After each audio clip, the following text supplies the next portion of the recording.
Bueno, algunas fallas técnicas, ese internet, hombre, ni la fibra óptica nos ayuda ya, ¿verdad? Aquí.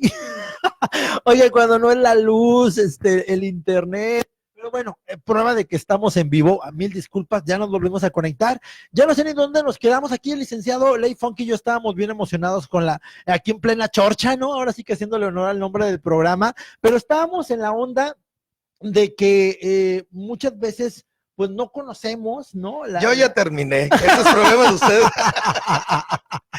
De decir, bueno, ¿para quién trabajo? No me diste de alta desde un principio y terminamos Sí, X cantidad de la años. recomendación principal a los trabajadores es de que verifiquen las condiciones de trabajo. Si no te cumple el patrón desde el inicio, ya no va a cumplir. Entonces va a ser muy difícil que cuando estés trabajando, al paso de los años, no tengas seguro social, no vas a tener derecho a un retiro mediante las pensiones, y de por sí ser pensionado es difícil, ahora no tener seguridad social, pues es mucho más difícil todavía. Eso de que me voy a entregar al trabajo, pero que en el trabajo no te respondan, pues mejor búscate otra opción. Y lo que estábamos diciendo hace un momento es de que para poder exigir hay que saber ofrecer. Claro. ¿Qué vas a ofrecer? En la actualidad no tenemos una buena preparación en la gran cantidad de jóvenes, porque volvemos a lo mismo, no se han querido instruir, no se han querido adiestrar, no han querido capacitarse. Y necesitamos una capacitación continua en cualquier actividad que se haga, sea oficio, actividad no profesional o profesional, para poder estar en posibilidades de exigir un buen salario y buenas prestaciones. Tengo entendido, porque ahorita hay muchas empresas que, pues voy a entrar a trabajar y lo primero que te dicen, oye, pero los 3 primeros meses estás a prueba. ¿Sí? Sí se puede. Eso fue... Pero no te dan de alta en el segundo, ¿no tienes derecho a nada? Ah, bueno, sí, tienes derecho a todo. Tienes que estar como cualquier otro trabajador, pero aunque estés a prueba. Son de los regalitos que nos dejó Felipe Calderón en la reforma del 30 de noviembre del 2012. Lo publicaron el último día de su gobierno. Él lo cacaraqueó diciendo que se iban a crear más de 400,000 empleos. Creo que no se crearon ni 4, porque la verdad es de que no benefició ni a patrones ni a trabajadores. Una reforma que yo le digo hecha en una olla de pozole. Ajá. Todos los partidos quisieron ponerle, pero sin ton ni son, sin pedir la asesoría de la academia, de los litigantes, de las autoridades laborales. Y haz de cuenta que la reforma laboral del 30 de noviembre del 2012 es como probar un plato donde lleva sandwichón, pozole, tamales, zacahuil, ensalada y de todo, ¿eh? Y entonces quedó una reforma mal hecha. Entre esas reformas, que no fue reforma porque nos regresamos a la ley de 1931, haz de cuenta. Nos fuimos para atrás. Los contratos a prueba y los contratos de capacitación inicial, con unos candados que yo creo que son irrisorios, ¿no? Pero puedes tener personas trabajando a prueba o a capacitación inicial hasta por 6 meses en algunos casos. Y la ley dice en este sentido que aunque estés a prueba y aunque estés en capacitación, te deben de pagar lo mismo que a los demás trabajadores en tu categoría, te deben de dar de alta en el Seguro Social, te deben de pagar tu Infonavit, debes de pagar impuestos, igual que todos. Solamente que al pasar los 6 meses y no das el kilo, quiere decir que no pasaste la prueba. O que si no adquiriste la capacitación, si reprobaste, no te renuevan el famoso contrato. Ya no te dan tu contrato definitivo. Pero dicen que el empleado desde que entra a la empresa tiene todos los... Así es, y no es ninguna novedad, por eso digo yo que la reforma laboral de ese entonces ni fue reforma ni fue laboral, porque la verdad solamente tocó unos cuantos artículos de la Ley Federal del Trabajo, pero no se reformó ni la Ley del Seguro Social ni la Ley del Infonavit hasta hace poquito, que causaba problemas, que la ley decía una cosa, la Ley Federal del Trabajo, y las otras leyes decían otra. Así es. Le pasa también otra cosa, así como los famosos contratos y que estás a prueba y no sé qué tanta cosa, también hay empresas que te dicen, bueno, tú vas a percibir, no sé, 5,000 pesos quincenales, pero te tengo dado de alta con el salario mínimo, ¿sí? ¿Qué pasa al momento en que te pensionas o cuando te quieren liquidar, dices, no, pero es que me estás liquidando en base a esto y yo gano más, ¿no? Y dices, bueno, pero es que te dimos de alta con el salario mínimo. ¿Cómo darte cuenta o cómo poder exigir ahora sí que lo que realmente percibes? Se requiere de la participación y del interés de los trabajadores. Muchos trabajadores, y lo digo con mucho respeto, muestran indiferencia ante su situación laboral. únicamente van y trabajan y cobran su salario y se despiden y se van. Pero creo que todos debemos de tener una cierta responsabilidad como para poder revisar si nos tienen dados de alta, si están pagando, si están cumpliendo. También mi comprensión a los patrones, porque el Seguro Social y el Infonavit, más que ayudar a contribuir, son una carga tremenda para patrones y eso lo puedes ver con la calidad que te dan en el servicio. O sea, ¿de qué sirve que el patrón esté cumpliendo? ¿Qué sirve que el patrón esté pagando? Que la gran mayoría de los patrones lo hacen. Si cuando el derechohabiente va a recibir atención médica, te dan un servicio pésimo. Tan solo el trato que dan una gran cantidad de personas, no todos, ¿verdad? No podemos generalizar. Claro. Pero tú te das cuenta cuando el patrón te dice de buena fe, ¿quieres irte al Seguro Social o quieres que te ayude a que te vayas a un hospital privado? Uno prefiere el privado. Sí. Pues es que también la fama que tiene bueno, pero el Seguro no sucede Social, en ¿no? otros lugares. Ajá. Por ejemplo, en Estados Unidos, cuando te dicen quieres irte a un hospital del Estado o a un hospital privado o a una universidad privada o una universidad pública, mucha gente prefiere la pública Claro. porque te dan mejor servicio. Mejor servicio. Y son los que ponen los parámetros de cómo deben de ser los privados. Tristemente en el área de la salud y en nuestro país eso no ocurre. No, la verdad es de que no. Así de que mi reconocimiento a médicos, enfermeras y todo el personal, los buenos, los que son los que lamentablemente son los pocos. Así es. Porque tenemos muchas anécdotas y eso se ve en los periódicos. Creo que ustedes están anunciando una nota en donde se va a hacer una caminata en una protesta porque médicos se negaron a otorgarle atención médica a una persona. Así es. Entonces, ese tipo de situaciones son muy tristes. Si tenemos un hospital de primera aquí en Ciudad Madero, si tenemos hospitales que te pueden dar la atención, ¿por qué el personal, por qué la gente que trabaja ahí se comporta de manera diferente dando la atención médica que cuando están en un hospital privado, por ejemplo, ¿verdad? Entonces, digo, y los salarios de incongruentes. las personas, doctores, enfermeras y todos los que trabajan en hospitales de gobierno, hospitales públicos, pues los salarios no están nada mal para ellos. Entonces, Déjame darte un dato anecdótico. a ver, No me consta, pero te lo voy a decir. Tengo conocidos que van a hacer su internado, servicio social, no sé, de ajá, medicina. ok. Y me dicen, queremos ir a los hospitales públicos. Ujú. ¿Pero por qué? Yo te puedo recomendar en hospitales privados donde damos asesoría y todo. No, es que en los hospitales públicos nos dejan hacer lo que queramos. Y como prueba, oye, ¿cómo es posible? ¿Qué estándares de calidad tienen? Sí, hombre. Y qué imagen se tiene, no solamente en la población que acude a esos lugares, sino en mucha gente. Esa es la idea que tenemos. Entonces hay que revertir esas ideas y estoy de acuerdo, obligar a los patrones a que paguen las cuotas del Seguro Social como deben de ser, las cuotas del Infonavit, pero estos institutos deben de darte una calidad. Mejorar, ¿no? El Mejorarla. servicio, definitivamente. Porque si no, el mismo patrón le dice al trabajador, ¿para qué quieres que esté pagando tus salarios si de todas maneras no sirve? Si te vas a ir a un hospital privado. Oye, Liki, ¿qué pasa, por ejemplo, en el caso de las mujeres cuando pues se embarazan?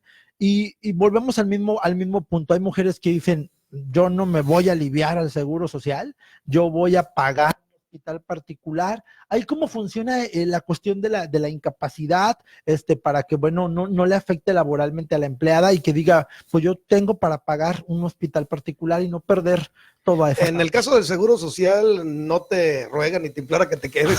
Te dice, si te Al quieres ir a otro contrario, lugar, ¿verdad? sí, Menos nada batallamos. más firmas el relevo de que Ajá. quieras recibir atención médica particular, pero no se olviden de sacar su factura de pagos en gastos médicos particulares y con esa documentación, con el expediente clínico, se acude después al Seguro Social y es una especie de canjearte lo que recibiste de atención médica para que te puedan dar tus incapacidades. Sí es posible. Es posible. Ajá. Ahora, hay algo que de repente también el empleado no entiende mucho es, dices, ¿por qué cuando me incapacito no recibo la cantidad de dinero que realmente debo recibir? ¿Cuál es el porcentaje que te pagan por incapacidad? Un caso puede ser que el patrón, lo que decías hace un momento, que Ajá. te inscribe con un salario diferente. Ok. Y necesariamente va a salir con ese salario diferente. Ajá. Y en los otros casos no nos pagan el salario. Por eso las aportaciones que da el Seguro Social se llaman subsidios. Así es. Que es un porcentaje. De ahí vuelvo a lo mismo. Si los patrones cumplidos, que son la mayoría, pagan, el trabajador cumplido que sacrifica una parte de su salario para aportar, el Seguro Social no te está respondiendo de la misma manera. No te da el salario completo, no te da principalmente la atención adecuada, de repente no hay medicinas y tienes que comprarlas en forma particular, que ese es los puntos básicos de la impugnación que le hacemos al servicio que otorga el Seguro Social. Pues son muchísimas situaciones, seguramente la gente que nos está viendo ha de tener algunas preguntas, ahí les encargo mi celular que ya no sé dónde quedó, por si hay que leer algo de algunos mensajes por parte de la gente, pero bueno, también otra situación es, Lick, que la gente dice, bueno, ¿a los cuántos años? Sí, yo puedo dejar, ahí hay una cuestión también de las famosas reformas, ¿no? Porque que si empezaste a laborar de tal año te puedes pensionar a los 50 y tantos y que ahora ya es a los no sé cuántos años. ¿Cómo funciona eso de las pensiones? Lo que sucede es de que el artículo 123 de la Constitución es la que marca las cuestiones de derecho del trabajo. Ok. Y en una época se dividió ese artículo en apartado A y apartado B. El apartado A estamos la gran cantidad de mexicanos que no trabajamos en gobierno. El apartado B se le llama derecho burocrático, porque es el que marca la situación para todos los trabajadores al servicio del Estado. Ya. Quienes estamos en el apartado A, es decir, quienes no somos empleados de gobierno, se nos aplica la ley del Seguro Social y aportamos al Seguro Social. Quienes son trabajadores al servicio del Estado no aportan al IMSS, sino aportan al ISSSTE, y el ISSSTE y es el Instituto de Seguridad Social. Resulta que estas legislaciones de seguridad social se expidieron en los años 70, y en los años 70 se tenía un sistema de contribución que se llamaba sistema solidario. Ese sistema solidario es que todos ponen y todos vamos poniendo una parte del dinero para poder sostener, para poder manejar la seguridad social. Un ejemplo muy básico.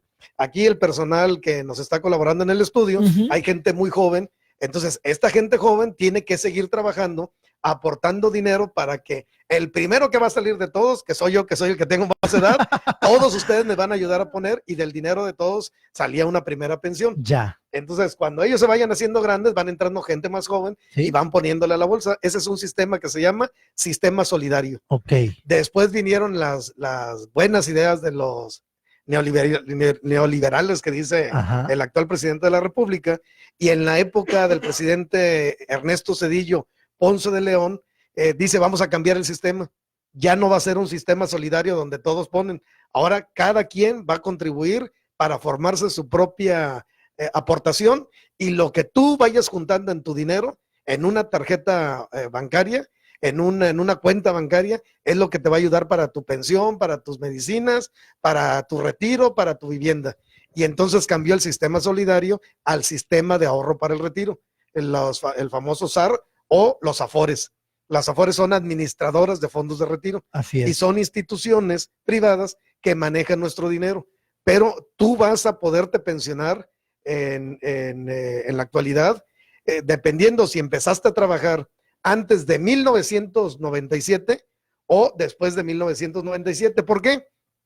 Porque la protesta que se hizo en aquella época es, ¿por qué nos vas a cambiar las reglas de juego cuando mucha gente ya estaba trabajando desde los años 70, 80, 90?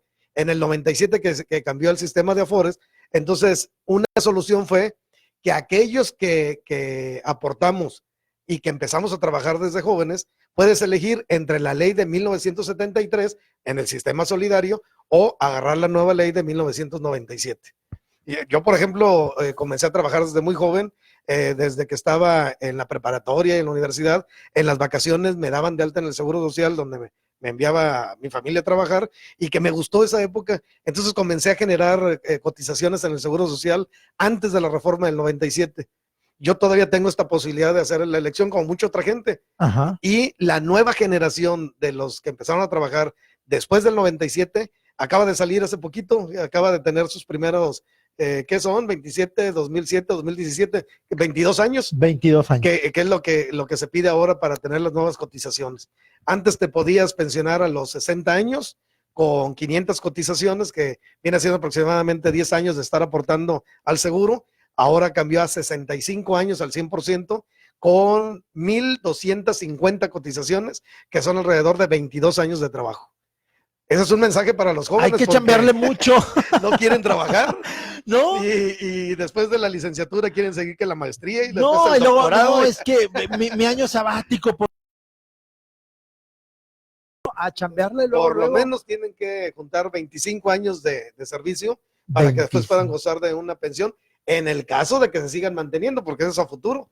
Y hay otra propuesta que en lugar de pensionarlos a los 65 años, con los avances de la ciencia, de la medicina, estamos viviendo más. La gente no se muere, entonces ya no te vas a pensionar a los 65. La última propuesta es que hasta los 70 años de edad. Hay que trabajar más entonces. Hay que trabajar más. Por eso hay que Híjole. buscar un trabajo donde uno se sienta a gusto, donde uno pueda desarrollarse bien, para que el trabajo no sea una carga y para que el trabajo no sea una merma en nuestra salud.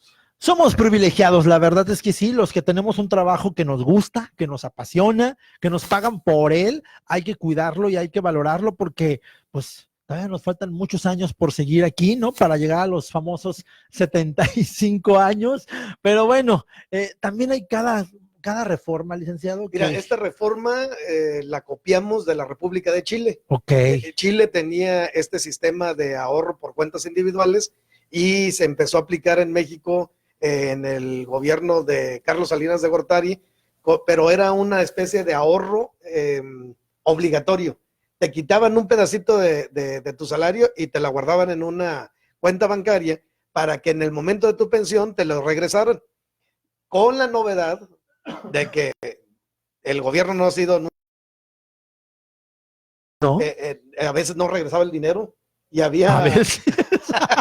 hay una gran cantidad de personas. Yo me acuerdo que en las campañas presidenciales, José Antonio Meade, uno de sus pues formas de ganarse a la gente y demás, que ya quería perfilarse como candidato, Como candidato fue que para. como secretario de Hacienda promovió que se regresara el dinero a los que no habían ido a cobrarlo. Uh-huh. Y mucha gente se quedó sin cobrarlo porque el gobierno no te busca para pagarte, tienes que pedírselo. Claro. Y se lo tienes que reclamar a veces con demanda porque no te lo suelta. Sí, Entonces digo, es un problema triste, porque después de haberle servido a tu patrón, a la comunidad, haber dado un servicio, trabajaste por ello. ya estás grande, 60, 65 años, lo menos que quieres es tener problemas. Y resulta que tienes que presentar demandas que no se solucionan en 15 ni 20 días, a veces hasta 5, 10 años de juicio para que te regresen lo que fue tuyo.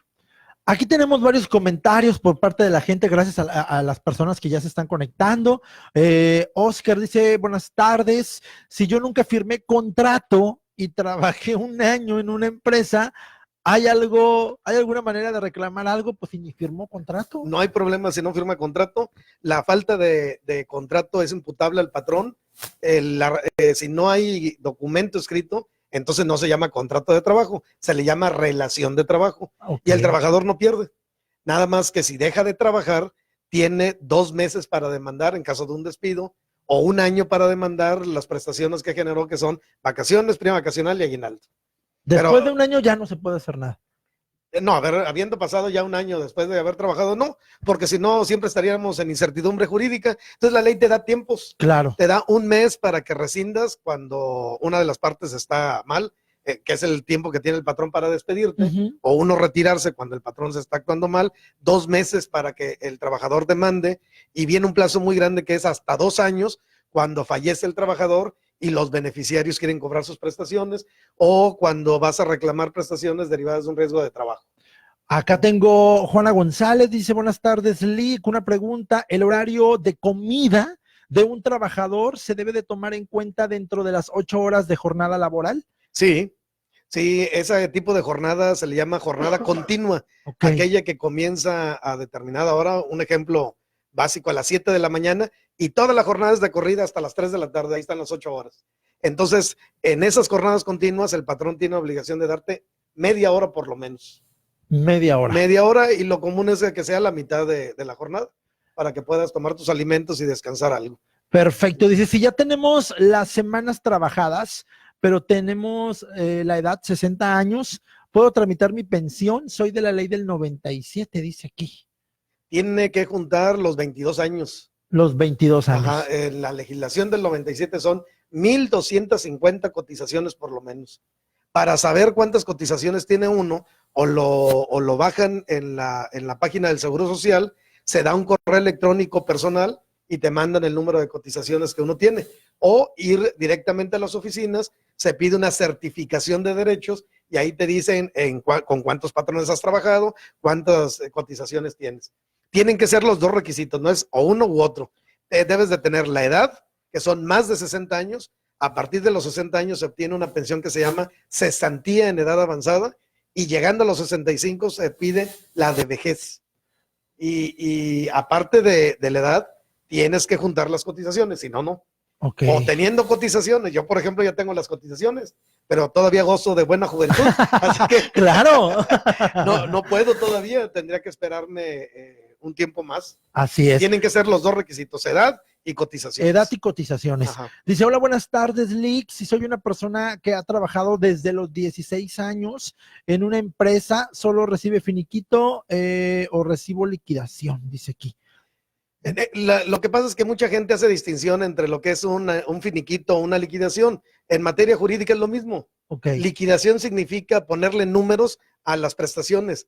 Por ejemplo, si yo le digo a usted que tiene derecho a vacaciones, a prima vacacional y aguinaldo por haber trabajado un año, esos son conceptos solamente. Pero una cantidad líquida es decirle, bueno, esos tres conceptos hacen la cantidad de 12,320 pesos, .80. Eso es llamarle una cantidad líquida. Esa es una liquidación. Y un finiquito viene de fin. Entonces es porque ya vas a dejar de trabajar. Entonces es lo mismo. Pero una persona que es despedida tiene derecho a una indemnización en caso de que sea un despido injustificado, que es cuando se generan 3 meses de salario, más la prima de antigüedad por el tiempo que tengas, independientemente que tengas poco o mucho, y tus prestaciones, vacaciones, prima vacacional y aguinaldo.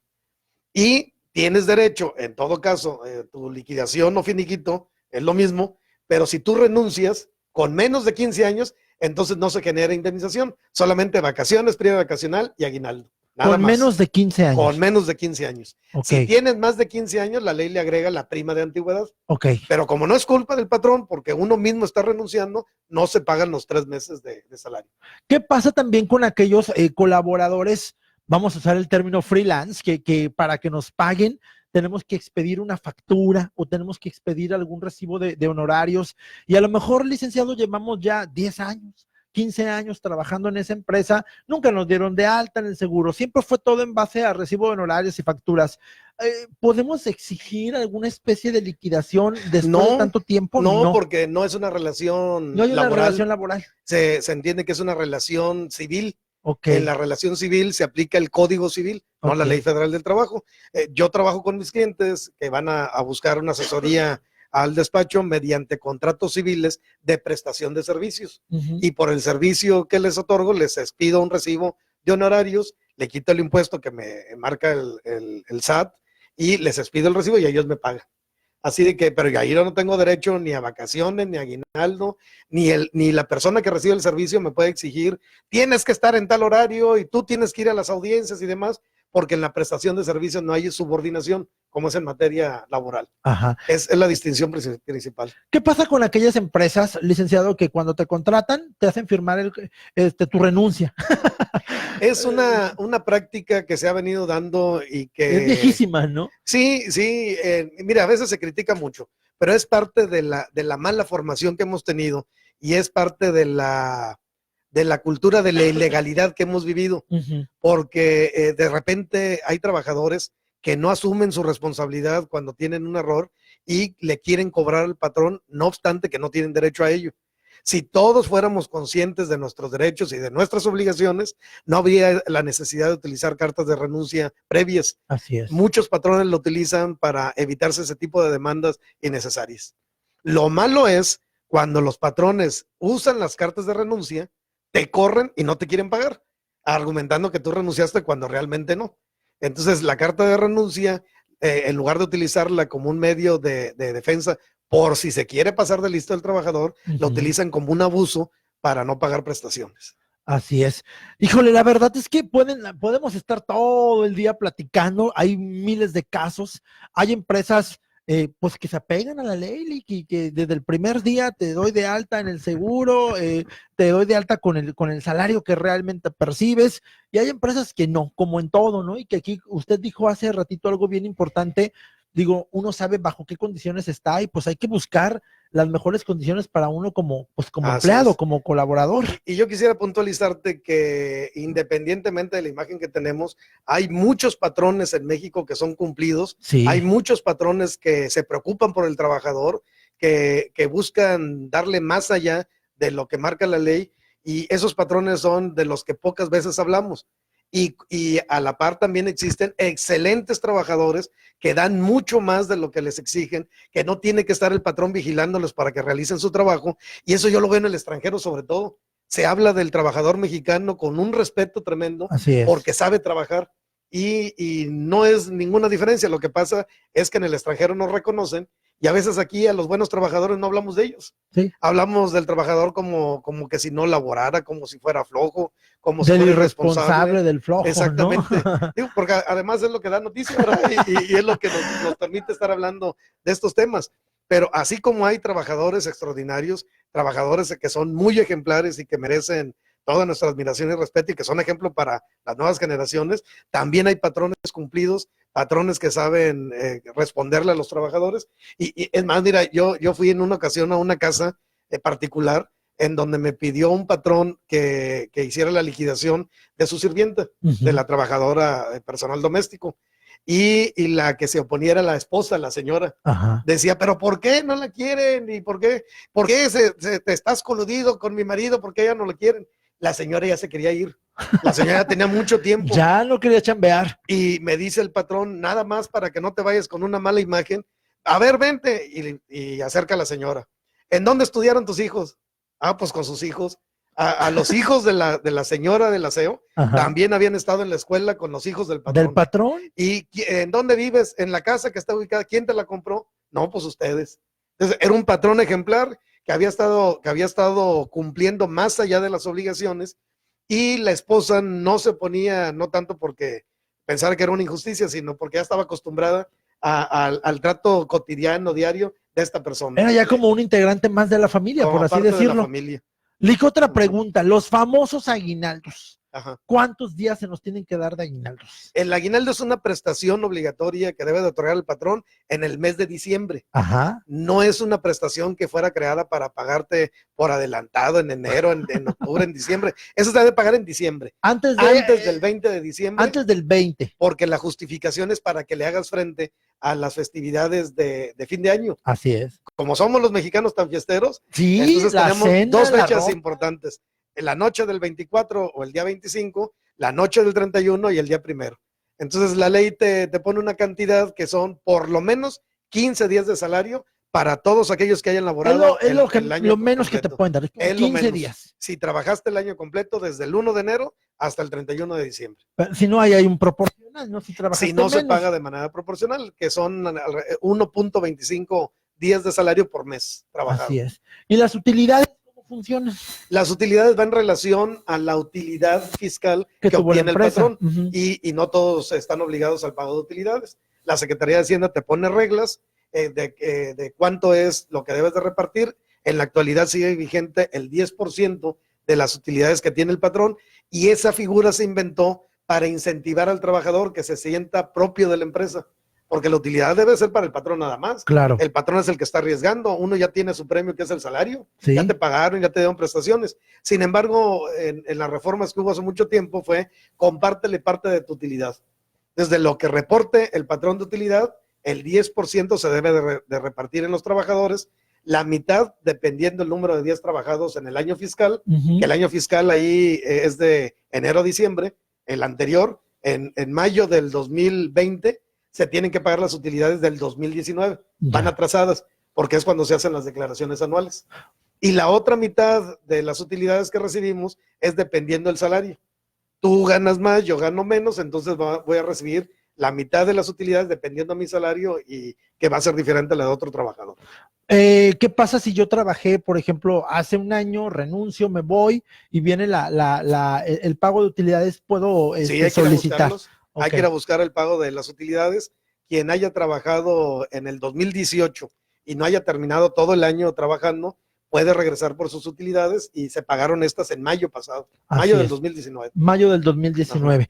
Pues hay muchísimas cosas, ya me están haciendo acá señas, hombre, se nos va el tiempo súper rápido aquí en la chorcha. La verdad quiero agradecer a todas las personas que estuvieron conectadas, a la gente que posteriormente va a ver la transmisión y bueno, pues muchísimas gracias al licenciado Juan Carlos Ley Funk, un excelente abogado laboralista. Licenciado, muchísimas gracias por habernos acompañado. Un placer A tus platicar órdenes, contigo. igualmente. Y les proporciono un correo electrónico Claro para que sí. aquellos que se quedaron con dudas.